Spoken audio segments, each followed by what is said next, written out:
We are cultivate. Cultivate. cultivate. Cultivate. Cultivate. Cultivate. We are cultivate.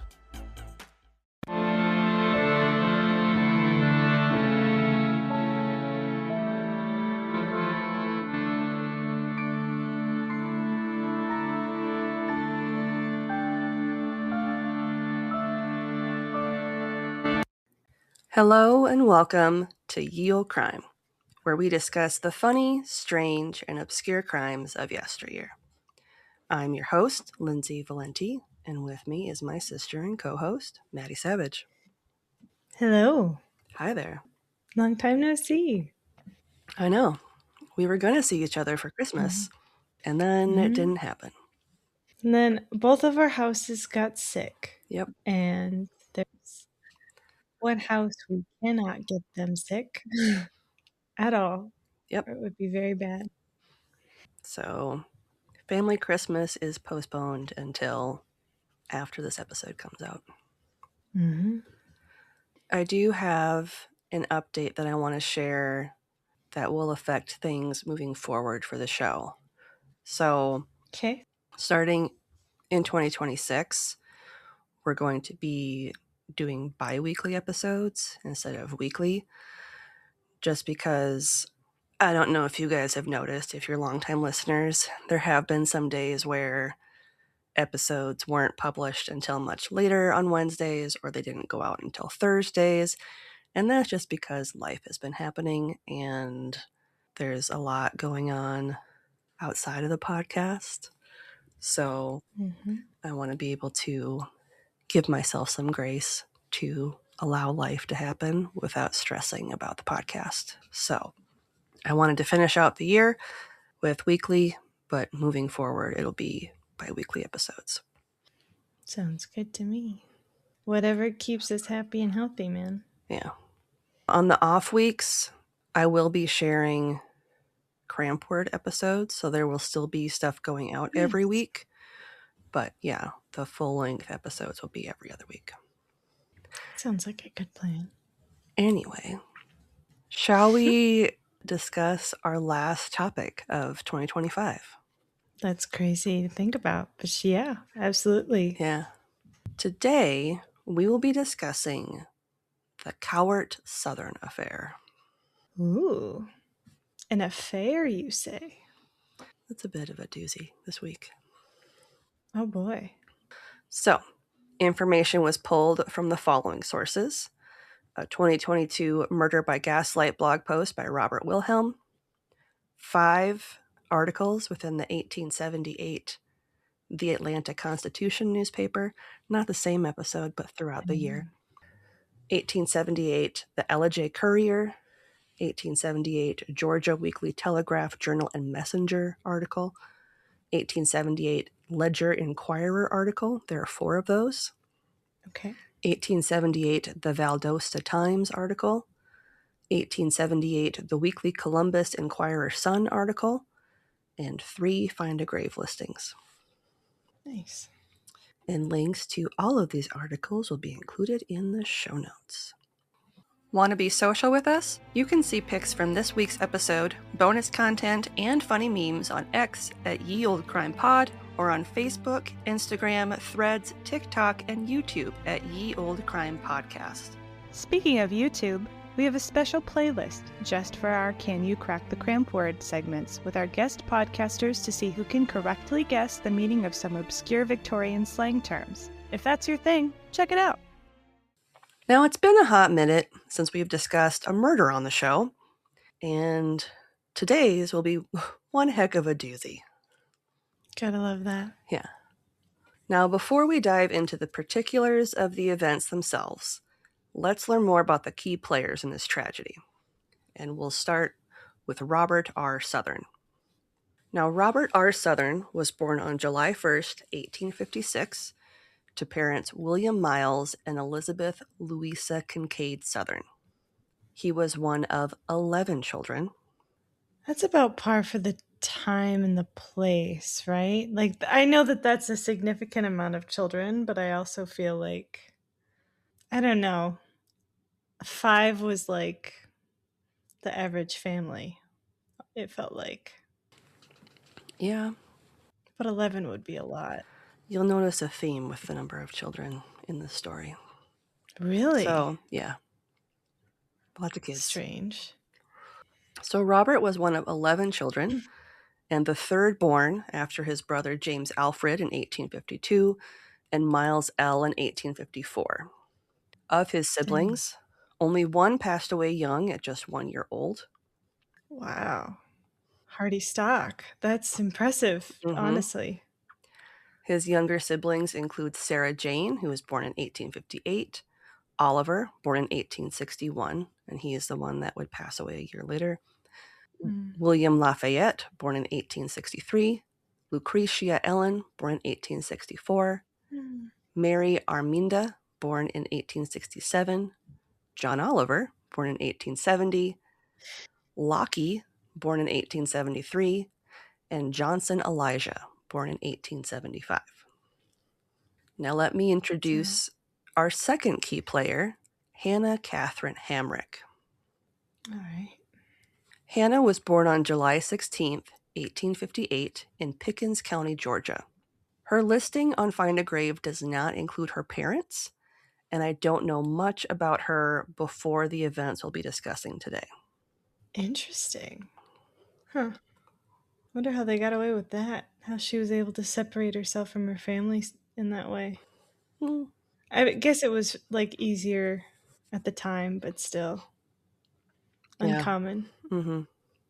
Now, Robert, or Bob, he goes by Bob, was considered the most eligible bachelor in all of Pickens County, Georgia. Bob was the most eligible bachelor, huh? Everyone loves Bob. Everyone loves Bob. Described as tall and handsome, he came from a prominent family, but he was also said to be a bit wild and reckless. So he checked all the boxes. He had money. He was the bad boy. He was handsome, rugged. This could be supported by the fact that he was courting two young women at the same time, with marriage in mind. Oh, little dastardly. Yeah. Hannah Kate Hambrick and Narcissa Fowler Cowan. Narcissa? What a name. Narcissa, or Narcissus, as noted on her Find a Grave listing, was born on February 27th, 1854, to parents William H. Fowler and Martha Jane Adeline. Why would they name their daughter that? She was the third of 6 children. What? And the middle child, this poor woman. Yep. With her eldest sibling being her sister Amanda, born in 1845, and her brother James Marcus in 1851. Her younger siblings include twins Joseph Sion Henry and John S. Lawson in 1860, and Frances Marion in 1864. One paper would note Hannah as, quote, one of the prettiest girls in the upcountry. She weighed about 135 pounds, had a fine, supple figure, blue eyes, auburn hair, and handsome features, end quote. A supple figure. Yeah, I don't like that. I don't either. She was also noted as being quite popular, though a bit headstrong and impetuous. A woman with a personality. Can't have that. Narcissa was noted as pretty, plump, and blonde, from a highly respectable family, and reserved with a somewhat shady reputation as a divorcee. Shady only because she's had a divorce. Right. In 1876, she was 22. So this is the year that all this stuff is happening. Narcissa's prior husband, Taylor Scott Cowart, was born in March of 1848, and it's unclear when the pair actually divorced. I also couldn't find information on when they got married. Kind of weird, right? Yeah. So I don't know if they were married for like a year or two, if it was a marriage that happened when she was much younger, and then Right.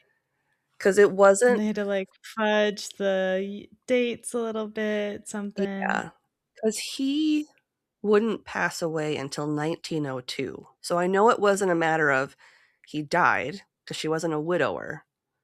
Okay. I don't know. I don't know. Just kind of weird that that's also like a weird, strange thing, you know? Mhm. Wasn't your typical divorce. Yeah. Divorce at that time was not typical, though. Yeah. Both Hannah and Narcissa were bitter rivals for Bob's affections. But in the fall of 1876, Bob ultimately proposed to Hannah, and the pair were married that same year.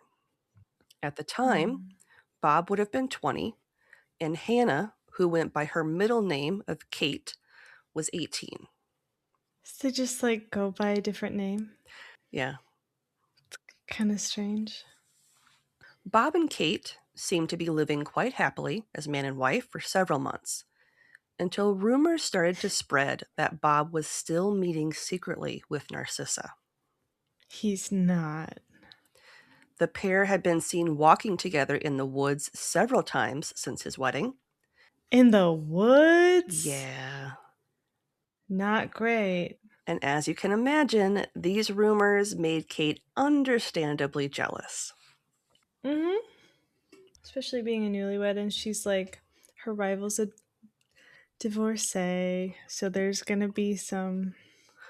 Well, and I don't know if you caught it, but she's also 2 years older than Bob. So she's an older woman, divorcee. A seductress. Yes. Kate's father, Mr. Hambrick, held a country ball at his home for the people of Pickens County on February 9th, 1877. And because it was the thing to do, Narcissa was also invited to the event. You didn't just... So messy. Like, I get it. They still had to be like cordial, but devastating. Yeah, you couldn't just exclude people. That wasn't the thing to do. Mm-hmm. One paper reported on Narcissa, quote, "She, it seems, was one of those handsome country girls who, knowing her charms, delighted in making conquests of men, but never dreaming that harm would in any way result. Gay and light-hearted, she pursued the merry dance from early evening until near the hour of midnight." End quote. So she was a very active participant in the ball. She was dancing. Social butterfly. Social butterfly. As noted in the Atlanta Constitution, quote, "It is said that when the ball opened, Mrs. Southern went to her husband and asked that he would not either dance with or speak to Miss Cowart during the evening. Oh. He appeared to agree to this, and everything went on smoothly until late in the night." Till drinks had been had. Mm-hmm. At about 12 o'clock, young Southern appeared in a cotillion with Miss Cowart as his partner. This seems to have engaged his wife, who at once walked up and said that he had promised to dance that set with her, or that she wanted to dance it with him. In any event, Mrs. Southern was turned away, and her husband remained to dance with Miss Cowart. End quote. Whoa. Mm-hmm. As you can imagine, that didn't go well. This slight by her husband didn't sit well with Kate. Storming out of the room, she approached her father and asked him if she could borrow his pocket knife. When he asked her what she needed it for, she said that she wanted to, quote, "cut a toothbrush," end quote, which her father found to be a peculiar request and shared with her that it was much too late in the evening to do so. Mm-hmm. Now, I'm not sure what that was slang for, and in some sources, it instead stated that she wanted to use the pocket knife to trim her fingernails, which makes more sense to me, but also... If she was gonna, like, fight her? I just don't know what cut a toothbrush means. I tried looking. Like a shiv? Making a shiv, maybe? Cut a toothbrush? Maybe. That's what I think of. Yeah. In either case, he lent her the pocket knife, which she hid in her dress. Dad. Returning to the room in which the dancing was taking place, she discovered that the cotillion was concluded, yet Narcissa was dancing once more across the room. Kate marched up to her, grabbed her by the arm, and said to her, "You have danced enough." Oh. The following is a direct quote from an article published in the Atlanta Constitution. Quote, Uh-oh. "With this, she drew the knife from the folds of her dress and plunged it into Miss Cowart's neck, cutting a frightful gash down towards the region of the heart. Her victim was very much heated and very plump. The blood spurted from her neck to the wall a distance of fully 5 feet. She staggered under the blow and fall. As she was falling, Mrs. Southern dealt her another blow, that time cutting her in the left breast. As she fell, she slashed at her again, this time cutting through her belt, her clothes, and making a terrible wound in her stomach. Of course, the victim was dead by this time. We believe she did not speak after she was attacked. Of course, consternation seized the crowd, and no one seemed able to comprehend what had happened. One of the men present rushed forward and said, 'Where is the man that struck that woman?' At this, Mrs. Southern arose and shouted, 'I am the man that did it.'" End quote. What the heck? Mm-hmm. And that would have all happened so fast. But she died faster because her blood was pumping from dancing. Mm-hmm. Ugh. Oh, I just, like, I'm imagining a throat slash where 5 feet of blood. It just... That would have been horrific. Yeah, the crowd had consternation. Yeah. I would have used a different word, probably. Yeah. The man who rushed forward was Mr. Hooley, one of the floor managers minding the dance. He immediately ran to the door and locked it, saying that no one was to leave the room until they were able to determine who the guilty person or persons were so that they could be arrested. Jeez. Just trap a whole bunch of terrified people in a room. What could go wrong? Right? It was at this point that Bob stepped forward. Taking his wife by the arm, he brandished a pistol and stated, quote, "Gentlemen, I am going to leave this house and take my wife," end quote. The door was unlocked and the couple escaped into the night. Wow. That escalated quickly. Mm-hmm.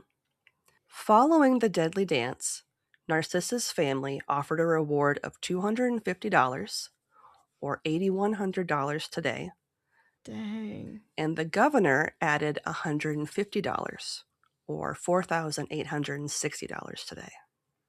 Whoa. Huge. So they definitely had friends in high places. Because remember, God. like, she was from a well-to-do family. A well-to-do, yeah. Narcissa would be laid to rest at the Long Swamp Baptist Church Cemetery. She was 22 at the time of her murder on February 10th, 1877. Dang. Now, the Southerns wouldn't be seen or heard from again until February of 1878, so a full year later. That's crazy. They got away for a full year? And it was all thanks to Bob's family planning a visit. An ex-sheriff from Pickens County named W.W. Findley, who had since become a private detective, was tipped off that William Southern and his 2 sons, James and Miles, were going to visit his wayward son and daughter-in-law. The tale was captured in the February 14th edition of the Atlanta Constitution and reads as follows. And this is a pretty long quote, but I wanted to keep it because it tells the story much better than I would have been able to. Okay. Quote, He heard that the Southerns, after leaving Georgia, had gone to Franklin, North Carolina, and had there settled upon a farm, and that the old man and the boys had followed them. He at once secured 2 good and trusty associates and started to find them. They rode rapidly through the country and soon reached Hayesville. They there received evidence that convinced them they were on the right track and pushed ahead. They found the farm upon which the Southerns had settled, but discovered that their birds had flown. They had been gone only a day or two and had gone towards North Alabama. They were traveling with an ox wagon and carried Mrs. Southern with them. The pursuers then rode day and night until they came to Murphy, North Carolina. They learned there that the fugitives were only a few minutes ahead of them. Oh, man. Feeling sure that they would camp just outside the town, Findlay waited for the night before he made his raid. In the meantime, the Southerns had raised a difficulty with the gatekeeper on the turnpike, and he was getting ready to go out after them and collect the toll they had refused to pay. The 2 parties were joined, and after some scouting done by Mr. Findlay to assure himself that he was on the right track, they started after the wagon. They reached the camp at about 4 o'clock, but discovered that the Southerns had already moved and were proceeding on their journey. They followed them and soon came up with the wagon. Passing it quietly, they went on ahead and then made an ambuscade. When the wagon came up, they closed in from both sides and secured the arrest of the whole party. The attack was so unexpected that no resistance was possible. The capture was complete. Nice. 2 guns and 2 pistols were taken, and Southern and his wife were taken in charge by Mr. Findlay and his party. What the adrenaline dump must have felt like for Mhm. those poor officers by the Mhm. end of it. Yep. They were, I can't imagine. An affecting incident is narrated of the capture. It is said that when Mrs. Southern was nursing the baby that had been born to her since the flight of herself and her husband, she bore her capture pluckily, as did her husband. A rescue attempt was made by the Southerns as the party stopped to take breakfast.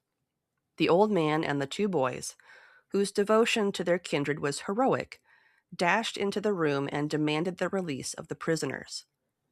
Mr. Findlay and his party met them instantly with superior force, and they were disarmed without the firing of a shot. After this, the prisoners were brought home without any further trouble. Bob and Kate Southern are now in jail in Pickens County. At their request, the baby was incarcerated with them. Here, father, mother, and child being in the cell together. They are represented as being comparatively happy and thoroughly devoted to each other. Mr. Findlay says he never saw more perfect devotion in his life than exists between Southern and his wife. Mm-hmm. Their only request is that they may never be separated, end quote. Yeah, so she can never go against him and he can never go against her. Yep. Kate's trial for first-degree murder started on May 24th, 1878. She pleaded not guilty, and throughout the court proceedings, she held her baby in her lap. Sympathy card. I mean, why not?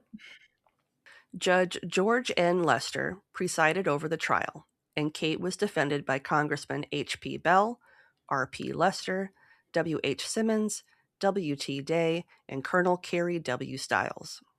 Wow. The state was represented by Solicitor General Greer, Mr. S.A. Darnell, and Mr. J.C. Allen. I like all these really names. They're all like radio show names, you know? Yep. The trial lasted just 3 days, and after 24 hours of deliberation, on Saturday, No time at all.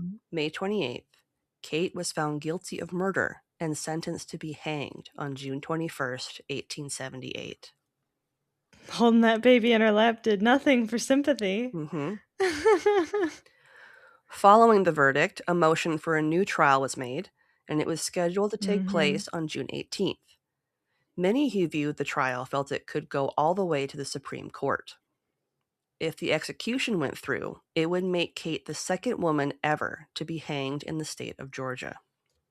Well, maybe don't kill your lover's rival. I don't know. Yeah. In like such a public place in such Yeah. a horrific way. An interesting article was published in the May 18th edition of the Atlanta Constitution and read in part, quote, "The history of the Southern case in its details can never be written. The main points are these. 1. Miss Kate Hambrick and Miss Fowler were bitter rivals for Southern's love. They were openly and earnestly enemies. Miss Fowler had been married to a man named Cowart, from whom she was separated." Oh. When did they separate? I know, right? No one knows. 2. Mrs. Southern had reason to believe that Miss Fowler was determined to prevent her marriage, if possible, and to separate her husband from her after the marriage had been consummated. Her story of what her husband confessed to her and what she heard from various sources is pitiful in the extreme. Oh. 3. The killing was not a deliberate murder, but a reconnoiter brought about by 100 conspiring provocations and precipitated at last, possibly by Miss Fowler herself. So she pissed her off too hard. Mm-hmm. That's what that is. Yeah. Mrs. Southern says that she was sitting on the bed with her husband when Miss Fowler stopped in front of her and said, quote, "Now, Kate Southern, I'm ready for you," end quote. This was said defiantly. Kate arose and said, quote, "All right," end quote. As she rose, Miss Fowler caught her by the hair and pulled her forward. After this, she says she remembers nothing more until she was in another room and her mother was wiping blood off her hands. This is Oh my Mrs. Southern's gosh. own account of the killing, end quote. Whoa. So she just went into like a total like blind rage. Mm-hmm. The same article noted that one of Kate's solicitors, Colonel Carrie W. Stiles, took up a collection of affidavits that had not made their way into evidence for the first trial. He delivered them to Governor Colquitt to try and gain Kate an acquittal or a pardon. The May 24th edition noted the following points that Colonel Stiles hoped to make with the new evidence. Quote, 1. That Miss Fowler was an unchaste woman. Subtle. Yeah. To do this, he submits 3 affidavits in which the witnesses swear positively that the character of Miss Fowler was bad. One of the witnesses makes a strong affidavit on this point, the details of which cannot be published. Yeah, because it's here that would be defamation. Mm-hmm. And her family could sue them posthumously. Mm-hmm. 2, that Miss Fowler was unchaste with Robert Southern, and that these two had been too intimate with each other. To prove this, several affidavits are introduced. The first one, from Bob Southern himself, declares that the relations between himself and Miss Fowler had been criminal, and specifies that he was with her only 3 days before marriage. Mr. William Southern swears that Miss Fowler frequently came to the field where Bob was at work and took him off, and that he usually remained away all night. So he admitted to the affair in court. Prior to him being married, yeah, he admitted that they had been intimate. 3, that Mrs. Southern knew of these intimate relations between Miss Fowler and her husband. 2 or 3 affidavits are introduced to prove this, the husband himself swearing that the wife knew of it. Oh. 4, that an attempt, probably successful, was made by Miss Fowler to continue this relation after marriage, and that Mrs. Southern knew of it. It is shown by affidavits that the 4th or 5th night after the marriage that Bob Southern went to a corn shucking at Miss Fowler's without his wife and stayed until a late hour. That he was alone with Miss Fowler a great deal of the time. The wife discovered the fact the next day through the story of someone who was at the frolic. I'm sorry, just like going to an all-night corn shucking. Like, I love how these are like said, and it's a well-to-do, like highfalutin, like they're not shucking anything. They're high society people. 5. That in addition to the above provocation, Miss Fowler had threatened the character, the domestic peace, and even the life of Mrs. Southern, and that Mrs. Southern knew of these threats having been made. Several affidavits are introduced on this point. First, Mrs. Southern swears that just before the marriage, Mrs. Fowler asked her if Bob was going to marry that bitch, and that she asked her to ask Kate if she remembered the time she was caught on the creek banks with the man, and that she said if they did marry, they, quote, should have no peace or satisfaction, end quote, as long as she lived. Oh, dang. Mrs. Southern swears that she told Kate what Miss Fowler had said. Another witness swears that Miss Fowler said if Kate married Bob, she would kill her. And she did. Mm-hmm. No. Narcissa said she would kill Kate, but it was the other way around. So she was probably paranoid the whole time. Probably. And 6, that the reconnoiter was more of a fight than a murder and was provoked by Miss Fowler. To prove this, several affidavits are introduced. Miss Mealor swears that she was sitting in Mrs. Southern's lap when Miss Fowler took her by the arm and led her out of the house. Getting outside of the door, she began to abuse Mrs. Southern, quote, using language so obscene, as the affidavit says, that it cannot be repeated, end quote. Miss Mealor returned to the room and, being asked by Mrs. Southern, repeated the abusive remarks made by Miss Fowler. Mrs. Southern received them without any outward demonstration and never spoke a word, end quote. This is all just super messed up I and know. messy, and I don't like so many layers that have just been introduced with like no lead or way of knowing more. Yeah. On May 23rd, Governor Colquitt commuted Kate's sentence to 10 years imprisonment in the penitentiary. So instead of getting the death penalty, she was going to be in prison for 10 years.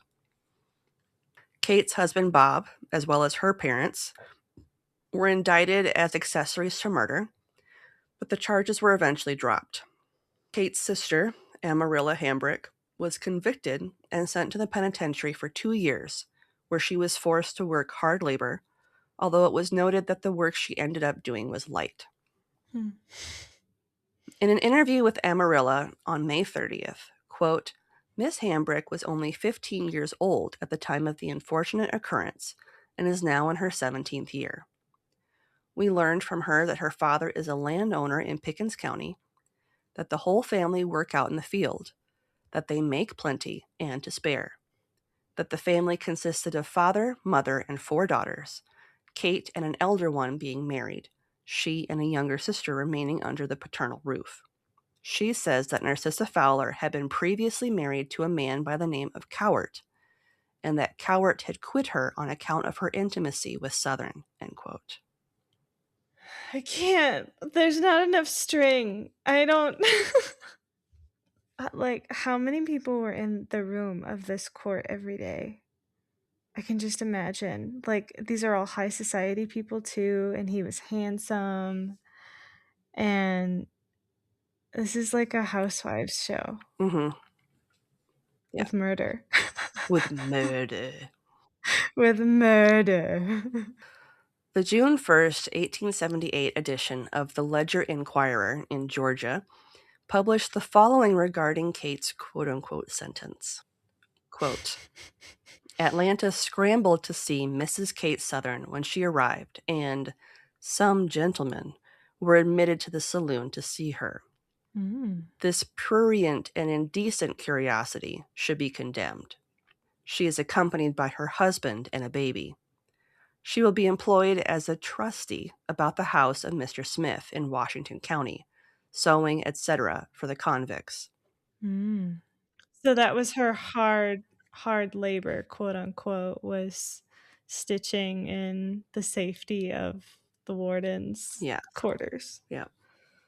Her husband will work on a neighboring farm. Mrs. Southern was reticent. She was attired in a black dress and wore a dark hat and a black veil, which hung so as to partially obscure her face. Of all the letters Governor Colquitt has received, none asked that the law of murder be executed, and we expect to hear soon of some other woman committing a like crime so that she may be made a heroine of, end quote. So you can tell how they felt about that. Yeah. Don't hold back, guys. Jeez. Yeah. Kate served her prison sentence by working for Mr. Smith, and she and her husband would go on to have several children together. I couldn't find information on their first baby, as the first child listed on her Find a Grave profile. The baby that like helped her with the case, essentially. Yeah. Right? I couldn't find information about that Nobody knows child. about the sympathy baby. So her first child listed on her Find a Grave profile is Alfred Colquitt Lowell, who wasn't born until 1882, which is 4 years after the trial. Okay. He was followed by Strange. John William in 1884, Ada in 1886, Almer in 1889, Oliver in 1891, who passed away that same year, Roxy in 1893, Alden Oakley in 1894, Johnson S. in 1897, and Lily V. in 1901. So, several children. Yeah. Jeez. Kate would pass away on February 15th, 1927, at the age of 68. On her headstone, it reads, quote, "She was the sunshine of our home," end quote. What a sweet thing to put on a headstone. Mm-hmm. Bob would pass away just 3 years later, on October 9th, 1930, at the age of 74. They are Old. buried together at Posey Mill Cemetery in Franklin County, Alabama. Crazy. I just think it's crazy that she essentially, like, got away with She murder. got away with it. She got away with it and got to live out the rest of her days, like, in obscurity. And she totally tarnished that poor woman's, like, legacy. Posthumously. Just... whether any of it was true or not, just like dragging her name through the mud. So it makes you wonder, like, who were these people who gave these sworn affidavits on Miss Cowart's behavior? I don't know. You know? Yeah. Because they would have had money to bribe just about anybody, and they would have had the reputation as well, like the power. But so would her family to a point as well. Yeah, I just find it interesting that Kate... like, it feels like they jumped ship on her reputation so easily. Well, like, Kate had, what, 4 to 6 members on her legal team, and Narcissa's family only had, like, what, 3? And I don't know. It just... it's crazy that she essentially just got away with killing her rival. Messed up, man. If you love the show, the best way to support us is to leave a 5-star rating and review on Apple Podcasts, Podchaser, Good Pods, CastBox, Podcast Addict, and or Audible. Links to all of these are in our show notes, or if you're already listening on one of these platforms, you know what to do. Oh, and while you're at it, shoot us a question you'd like to hear us answer on the pod. We'll give you a special shout out and address your burning questions all at the same time. The weirder, the better. Submit them via link in our show notes or shoot them to us in our DMs. Well, on that note, we do have one listener question this week. Okay. So Carrie Ann wants to know, would you rather get locked in a room with a lion, a tiger, a bear, and a monkey, or get locked in a room with 100 creepy little spiders? The spiders. Because more often than not, the spiders are, like, afraid of you. Like, you can make enough noise and stuff to let them leave you alone. I'm more afraid of that monkey more than anything else. Like, monkeys rip faces off. I feel like I would do something, you know, piss him off. Make him go, you know what? Her blood smells sweet. Let's eat her. I don't know. Yeah, same. I mean, I know there's that whole meme where it's like Could white. be a really big room. There's that whole meme where it's like white women with like wild animals and shit. Mm-hmm. But I'm conscious enough to know that I would not be able to Snow White my way around a lion, a tiger, a bear, and a monkey. No way. Yeah. I could. Even if they were super well trained, like there will be a moment where they will just be a wild animal. Yeah, or they'll be like, you know what? We could eat her. Yeah.